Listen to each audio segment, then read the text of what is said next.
Hi friends, ఈ వీడియోలో అయితే నేను బగారా రైస్ మష్రూమ్ కర్రీని చూపిస్తున్నాను. బగారా రైస్ని ఎప్పుడు కానీ నాన్ వెజ్ కర్రీస్తో తినడానికి ఎక్కువ ఇష్టపడతారనమాట. చికెన్ కర్రీ కానీ మటన్ కర్రీ కానీ అలా ప్రిఫర్ చేస్తుంటారు. కానీ మష్రూమ్ కర్రీతో పాటు కూడా చాలా బాగుంటుంది. దీనికోసం ఫ్రెష్ మష్రూమ్స్ని తీసుకొని కట్ చేసుకొని అందులోకి అల్లం వెల్లుల్లి పేస్ట్ ఫ్రెష్గా తీసుకొని చేశారంటే చాలా బాగుంటుందన్నమాట.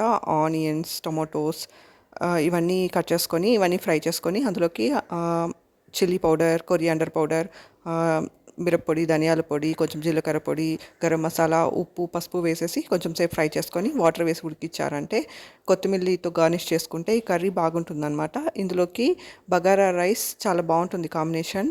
బగారా రైస్ కోసం ముందుగా ఆనియన్స్, పచ్చిమిర్చి కట్ చేసుకొని బిర్యానీ స్పైసెస్ అన్నీ తీసుకొని రెడీగా పెట్టుకోవాలి. క్యాష్యూస్ కూడా తీసుకొని రెడీగా పెట్టుకోవాలి. ఆ తర్వాత ఒక పెనం తీసుకొని అందులోకి నెయ్యి అయినా వేసుకోవచ్చు, నూనె అయినా వేసుకోవచ్చు.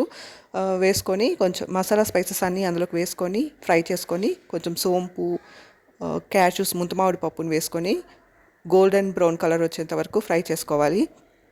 ఆ తర్వాత కట్ చేసి పెట్టుకున్న పచ్చిమిర్చిని వేసుకొని ఫ్రై చేసుకోవాలి. ఆ తర్వాత కట్ చేసి పెట్టుకున్న ఆనియన్స్, ఉల్లిపాయ ముక్కలను కూడా వేసుకొని బాగా ఫ్రై చేసుకోవాలి. ఉల్లిపాయ ముక్కలు లైట్ గోల్డెన్ బ్రౌన్ కలర్ వచ్చేంత వరకు బాగా ఫ్రై చేసుకోవాలి. ఆ తర్వాత అల్లం వెల్లుల్లి పేస్ట్ని కూడా వేసుకొని ఫ్రై చేసుకోవాలి. ఎప్పుడు కానీ ఏ రెసిపీకైనా ఫ్రెష్గా చేసిన అల్లం వెల్లుల్లి పేస్ట్ వేస్తేనే మంచి ఫ్లేవర్ ఉంటుంది, మంచి టేస్ట్ కూడా వస్తుందన్నమాట. మీరు డిఫరెన్స్ అయితే చూడొచ్చు.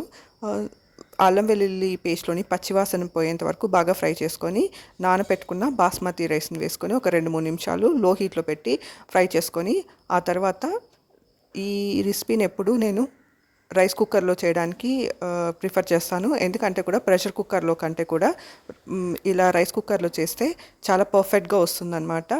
ఒక గ్లాస్ బాస్మతి రైస్కి 2 గ్లాసుల నీళ్ళని అయితే వేసి నేను నానపెట్టుకున్నాను. ఆ తర్వాత కొలిచి వేస్తున్నాను నీళ్ళని. ఒక గ్లాస్ బాస్మతి రైస్కి 1.5 కప్పు నీళ్ళు వేసారంటే పర్ఫెక్ట్గా వస్తుందన్నమాట. వేసేసి కొత్తిమీర, మీ దగ్గర పుదీనా ఆకులు ఉంటే కూడా వేసుకోవచ్చు.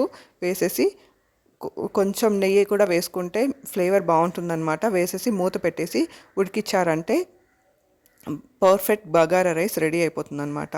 ఈ రెసిపీ మష్రూమ్ కర్రీతో కూడా చాలా బాగుంటుంది. నాన్ వెజ్ కర్రీస్తో కూడా ట్రై చేయొచ్చు. సో ఇదన్నమాట ఈ video. Thanks for watching. Subscribe.